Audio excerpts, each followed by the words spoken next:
Hello, I'm Dr. Scott Watier. And I'm Tommy Welling, and you're listening to the Fasting for Life podcast. This podcast is about using fasting as a tool to regain your health, achieve ultimate wellness, and live the life you truly deserve.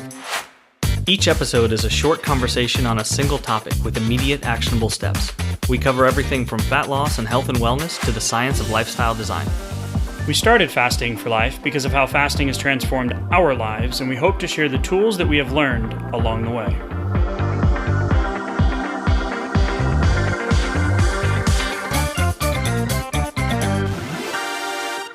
Hey everyone, welcome to the Fasting for Life podcast. My name is Dr. Scott Watier, and I'm here, as always, with my good friend and colleague, Tommy Welling. Good afternoon to you, sir. Hey, Scott, how are you? Doing fantastic, my friend. Excited for today's episode and conversation. We're going to be going over a meta-analysis, a systematic review and meta-analysis of randomized clinical trials comparing time-restricted eating, aka fasting, with and without caloric restriction for weight loss. And if I had a soundboard and could do a drum roll, I would insert that sound now. So just imagine it in your head. You're hearing a drum roll here. Okay, got it. Because these takeaways are incredibly impactful for us working on our fasting lifestyle. So if you are new to the Fasting for Life podcast, thank you for giving us a shot. Thank you for listening in. And I have a feeling that this episode is going to encourage you to stay consistent with adopting a fasting lifestyle in your day-to-day fasting efforts. If you want to know more about why we do what we do week in and week out, why we have our challenges and our resources and our coaching, and why we do a podcast week in and week out, head back to episode 0 and episode 1. Give them a listen. They give you a little insight into why we do what we do and ultimately how fasting transformed our lives and now hundreds and thousands of other people, millions of other folks that have now listened to the podcast. If you are one of those long-term listeners and one of those 4 million downloads, we are so grateful for you to continue to share the message, to listen in and week out, and ultimately to be part of the Fasting for Life journey. So, Tommy, today's conversation around the systematic review and meta-analysis of randomized clinical trials comparing time-restricted eating, aka fasting, with or without calorie restriction. I first looked at this study and I was like, meh, okay, another calorie study. Right? But let's look at what they actually did, and then we'll unpack some of the really cool changes that we saw, and then we'll talk about how we are going to apply this to our fasting lifestyle, because each one of our fasting journeys is a little bit different, right? Absolutely, it is. So what they did here is this is a really, really cool version of a gold standard of systematic reviews, meta-analyses, where you literally do a complete search within the literature, looking at thousands of various papers that meet these different search criteria, whittling it down to just the ones that meet certain, higher level criteria here. And so for these purposes here, they were looking for records that actually matched just very rigorous studies, only looking within the use of isocaloric, which is where we're going to keep the number of calories the same, or if we're looking at time-restricted eating, but without the use of isocaloric measurements, okay? So hold on. What I just heard there is to count calories and track macros, or to not count calories and track macros while fasting. Yeah, because, you can... Polarizing topic. Sure, yeah, and one of those ones where like so many people have the question of, well, isn't fasting just another way to reduce calories? Like, isn't that why it works so well? It is definitely part of it, but it definitely doesn't give you the whole picture of the underlying physiology and what's actually happening underneath the surface that can't happen when the calories are the same, but insulin doesn't change very much. Or if we're stimulating insulin all throughout the day with the same number of calories, the processes within your body are very, very different or slow down substantially. And so that's where a lot of these differences come in. So it's really, really cool to see this one actually differentiating between those two important groups here. And when we take a look at outcome measures, they're looking for certain things.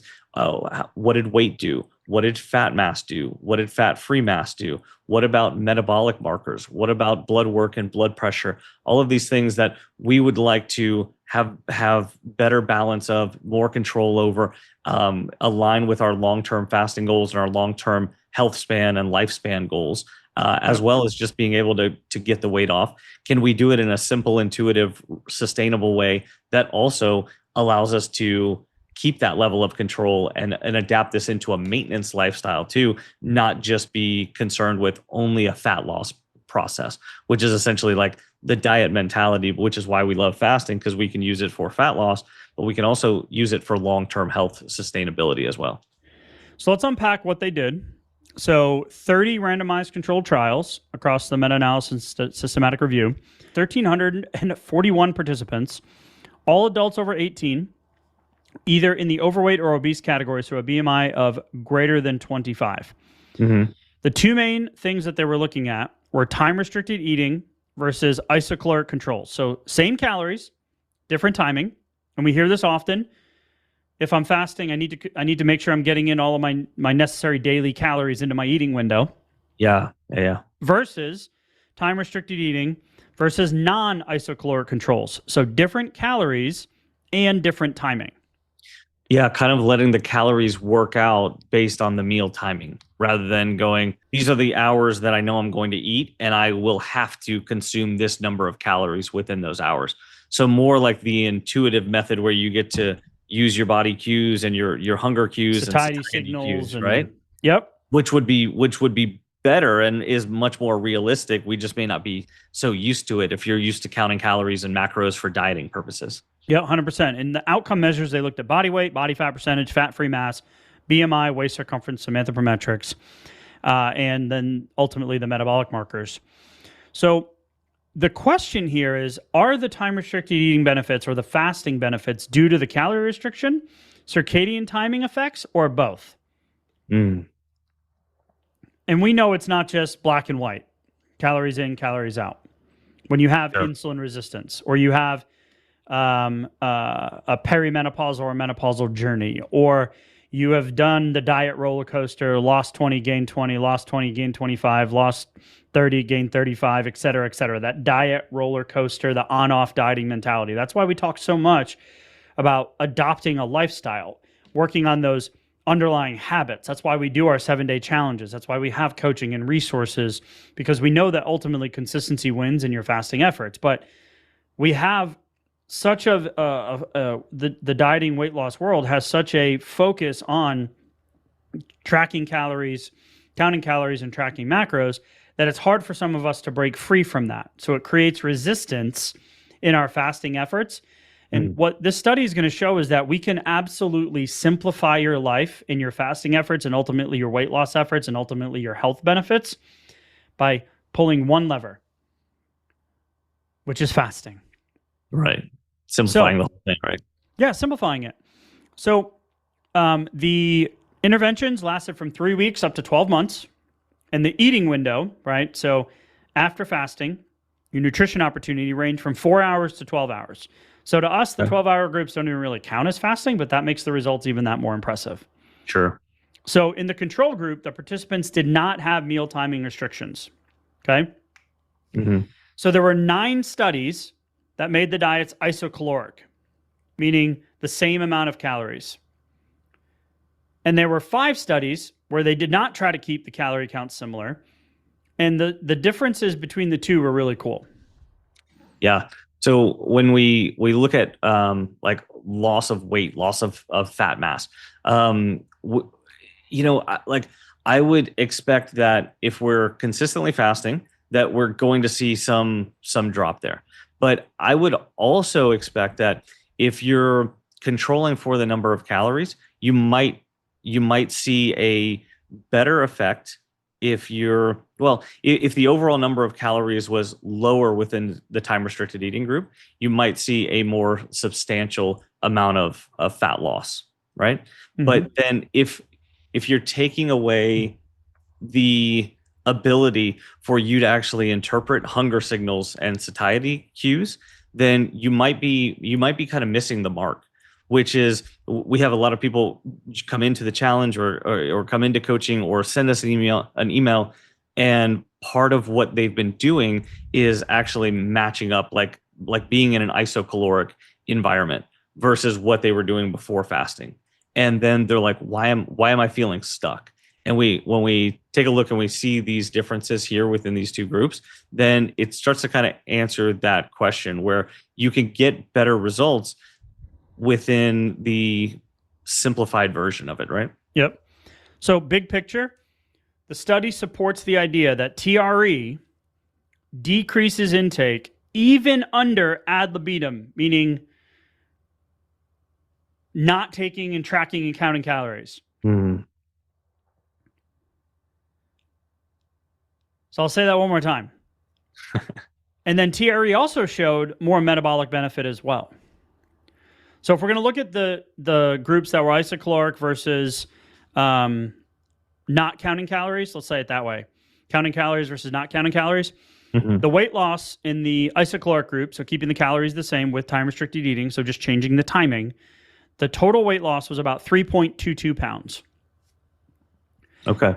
In the ad libitum, so the not counting calories group, time-restricted eating decreased weight by 6.22 pounds, so double. Wow. So what did fat mass do? Same results. However, what did fat-free mass do? Doubled. Wow. So then when it's simpler, it's actually going, it's intuitively being helpful and actually making a bigger difference, but then also not requiring you to be so restricted or so like, dialed into the numbers, right? Tracking everything. And like, which is never an enjoyable part of the process. Like almost none of us enjoy that part of the process. This is why we say fasting gives you freedom. It simplifies, right? Because the reality is you don't have to do what you were doing that created frustration and it wasn't working in the calorie counting world. And it comes back to the question, do calories matter? Does meal timing matter? Does circadian biology matter? Well, they all matter. Yeah. They're all part of the equation. It's not black or white. But it's kind of counterintuitive because we know of so many folks who are so worried about under consuming during their nutrition window that they're negating. Am I eating enough is the question. Right. And it's like, well, do you feel like you're eating enough? And oftentimes they can't really answer that question because just they're thinking about it. I don't want to say they're overthinking it, but they're so concerned with the number of calories that are coming in, which is so not an intuitive thing. It's just something that we've been kind of trained for if you've been on the diet roller coaster for a while. And you can be accidentally, inadvertently, like undoing your caloric deficit, undoing like basically everything that's going to lead to you needing to tap into those long-term fat stores. You can be accidentally undoing that just by trying to match your caloric needs to these, smaller nutrition opportunity windows. So when we look at the results, it's cool to see that the TRE group in the non-calorie counting group outperformed the calorie counting group. Do both work? Yes. Did we see improvements? Yes. But in the non-calorie counting group, if we're going to talk about metabolic function, labs, long-term health, the non-calorie counting group or the non-isocaloric time-restricted eating fasting group saw improvements in fasting glucose, insulin, cholesterol, triglycerides, and blood pressure. Wow. And then in the calorie-controlled group, no consistent metabolic improvements were seen, which puts the TRE, the time-restricted eating, not having to worry and stress about all of that tracking and numbers and all of the stuff, right? Mm-hmm. And all of the failed attempts in the past, because I failed for years, right? Right. Me too. It simplifies that equation. It allows you to have a lever that you can consistently pull without the added necessary tracking and calorie counting, which I think is incredibly powerful. Yeah, and I have two, potential hypotheses for that. One might be because of the greater reduction in body mass and fat mass that may have led to enough of a change to trigger more of those balancing out and improvements within the blood work. That might have been a contributing factor. Mm-hmm. But then also what may have been a contributing factor too would be if you're taking the same number of calories but you're taking them in within a compressed timetable, then you could actually be overeating. Like you could be eating too much too quickly, being overly full, Feeling full, getting the post-meal slump. yeah, lethargic, right? You could be giving your body too much to do within a smaller time period, and you might not be feeling great because of it. And we've talked to many people who've come into fasting and have that. That's their current situation. Like I've been fasting, but I just don't feel great with it because I don't have enough time to kind of digest my food. And so you're just compressing the same amount of food into a smaller period of time. And that could lead to an over-exaggerated blood sugar and insulin response. It could lead to higher blood pressure. It could lead to more salt retention than you would want, because you're actually retaining more fluids because you're contributing to more glycogen stores and more salt retention, and then less time to actually process through all of these things. That this could all be problematic. And so between those two sets of factors, that may be a lot of the difference there within the metabolic markers too.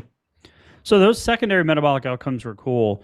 So the TRE group, the time restricted eating group that was not tracking calories, right? So the non-isocaloric strategies, those ad libitum groups, they saw a 8.35 milligram per deciliter drop. So an 8-point drop in fasting blood glucose.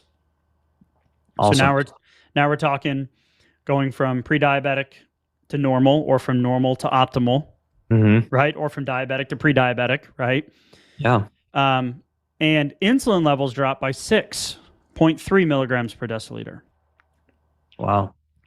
Not surprising, if blood sugar dropped, insulin dropped as well. Insulin drops, blood sugar drops, area under the curve drops, less volatile blood sugar swings throughout the day, less hunger, less fatigue, less emotional food choices. More right? fat burning. More fat burning. Exactly. Yep. And we talked about that in the last episode, where we talked about time to fat burning. So that intentional food choice before you start your fast makes a big difference in how quickly you can get into that fat burning mode.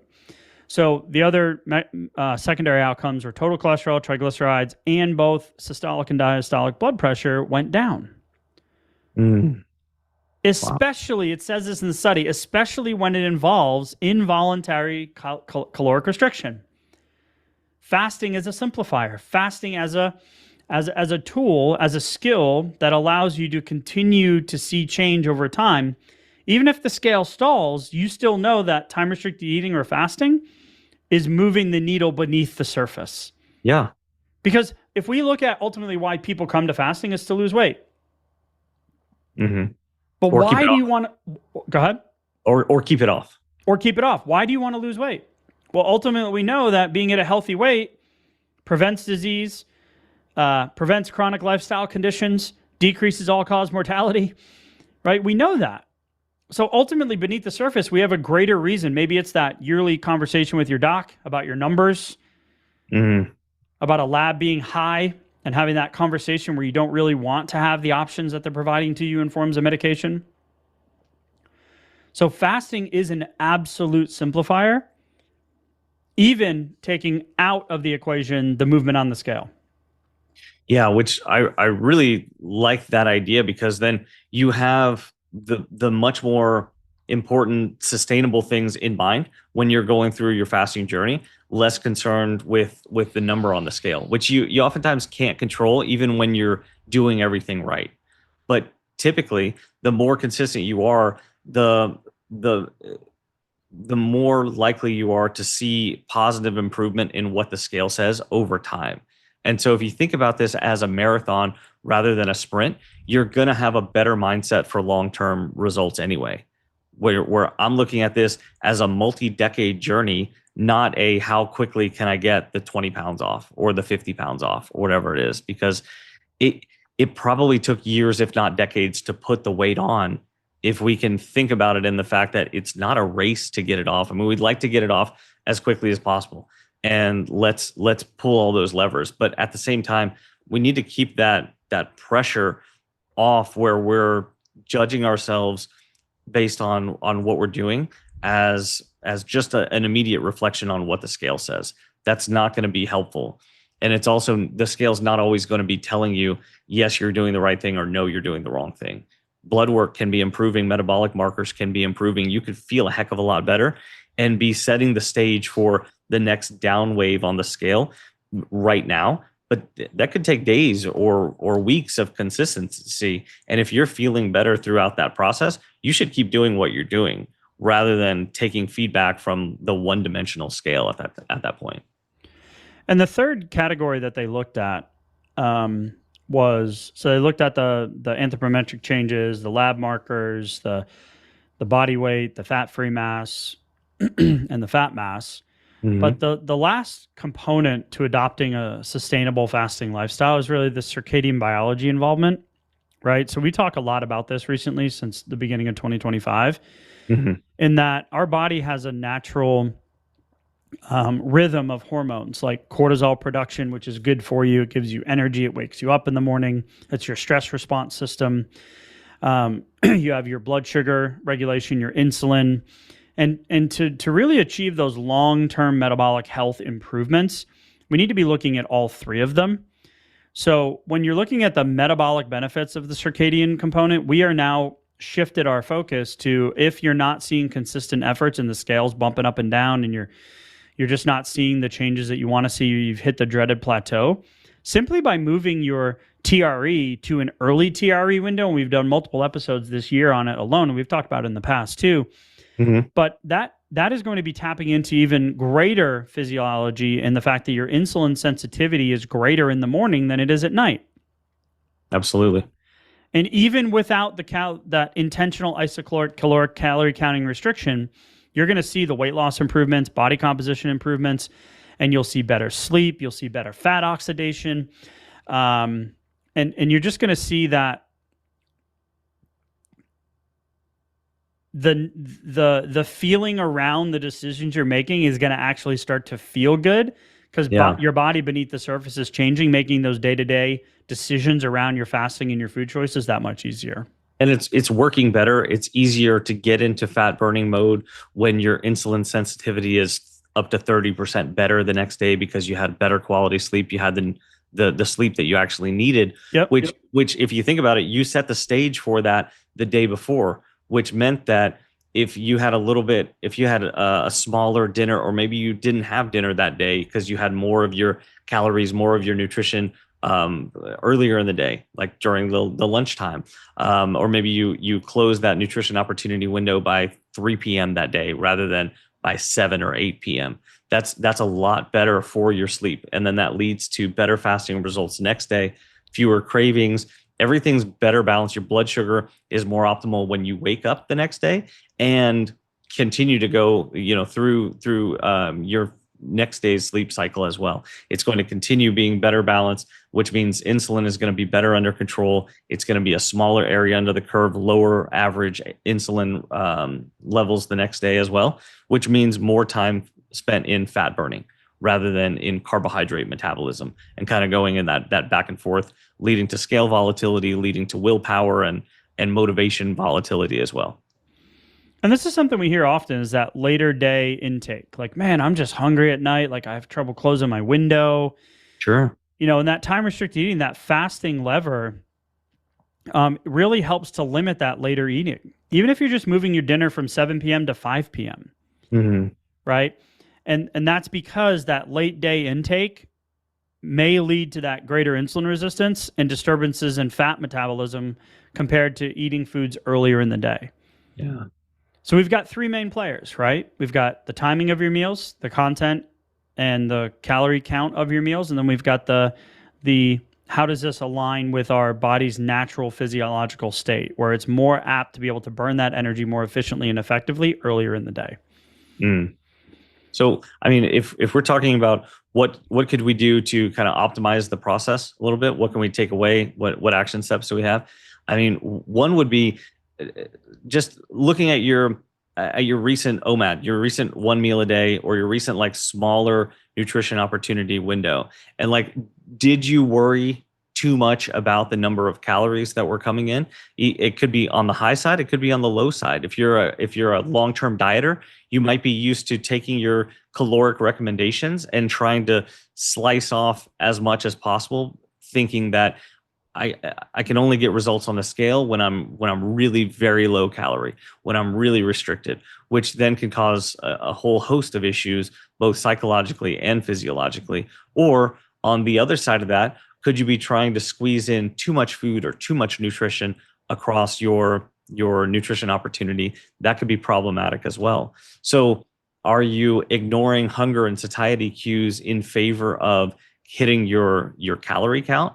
Because what would be a better lever to pull there would be maybe setting a protein goal for yourself, making sure that you hit that on a consistent basis rather than overall number of calories, because your body can't really mess up protein and it doesn't happen by accident. But if we need to squeeze in more calories, we typically don't pull the protein lever because it's expensive, it's filling, I have to cook it, it's more thought consuming. Like it's just there's a higher bar to getting in more protein. So typically if we need a high number of calories to come in, oftentimes we're pulling the fat lever because it's so calorically dense, or we're pulling the carbohydrate lever because they're cheap and delicious. And so all over the place. yeah, right. And easily accessible, right? And so that's again part of why protein doesn't happen by accident, but also why your fasting efforts and your food choices may lead to better results if you take some of the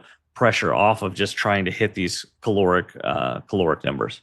And go back and listen to last week's episode too, because we talk about that time to ketosis, time to optimal fat burning. So to wrap up today, if we're going to talk about, if you're looking for like specific macro breakdowns and how we recommend and percent of caloric intake, because that's where you're at and that's the framework that you operate. I'm in a divided marriage. My wife is a tracker and a macro calorie counter, and she gets incredible results, and I'm an intermittent faster, right? So we agree to disagree, but we've also figured out a way to make it sustainable that works for her. Now, every now and then, every 8 weeks inside of our coaching group, and we talk about this during our challenges as well, we do a week where we actually dial it in and see where you're at. And we ask you to actually track and kind of take a pulse of where you're at in terms of your hunger cues and your consumption and your fasting efforts. But sometimes we need to calibrate. So yeah, you just need a little recalibration, right? To me, that's doable. Oh, I got to do that a few times a year versus I got to do this every single day. Yeah. Right. And then the results don't reward you in the scale and all the mental stuff that goes on with it. So a simple, sustainable kind of overview of today's conversation, Tommy. If you want a simple, sustainable way to see the scale continually move, know that you're making beneath the surface physiological changes with your metabolic health, choose an eating window. So intention in your fast. Plan your fast for the day. Plan your fast for the week. Here's the kicker. Stick to it consistently. Don't just try it once. Give it a few weeks. Give it a month. Just like when you start working out, you're going to do it, feel it, see it. The first 30 days is the doing. The next 30 days is the feeling. And the last 30 days when you really start to see those body composition changes, right? Yeah. So stick to it consistently to keep that motivation up, right? So time restricted eating, aka fasting, will naturally reduce your calories. It will support your body's natural circadian rhythms if you're moving those meals earlier in the day, and you will see the meaningful movement on the scale without the strict calorie counting or complicated skeletons in the closet from our previous failed weight loss efforts. Right? So if you're looking for support, you can head to the show notes. You can grab the blueprint to fasting for fat loss, 20-page PDF. It has some tangible numbers and metrics in there if that's where you're at, if that's helpful. It also has some fasting schedules. If you want an accelerated experience, join our next challenge. We do 7 days, 9 lives. We've 9 live events. We have a bonus pregame warm-up. We have a coaching call. We're face-to-face answering your personalized fasting and weight loss and health questions. And then we have 7 days of live engagement where we walk you through how to adopt a fasting lifestyle. The coolest takeaway here, Tommy, in looking at this is, do all those things matter, right? Do all those 3 levers matter? Do the calories matter? Does the timing matter? Does the fasting matter? Yes, absolutely. But the fasting will simplify and amplify the weight loss and body composition changes, never mind the metabolic effects as well. Wow. So Well said. head to the show notes, grab a link, set those fasting timers, put some intentional food choices. Go back, listen to last week's episode about time to getting into fat burning and ketosis. Tommy, man, I appreciate the conversation as always, and we'll talk soon. Thank you. Bye. So, you've heard today's episode, and you may be wondering, where do I start? Head on over to thefastingforlife.com and sign up for our newsletter, where you'll receive fasting tips and strategies to maximize results and fit fasting into your day-to-day life. While you're there, download your free Fast Start guide to get started today. Don't forget to subscribe on iTunes, Spotify, or wherever you get your podcasts. Make sure to leave us a 5-star review, and we'll be back next week with another episode of Fasting for Life.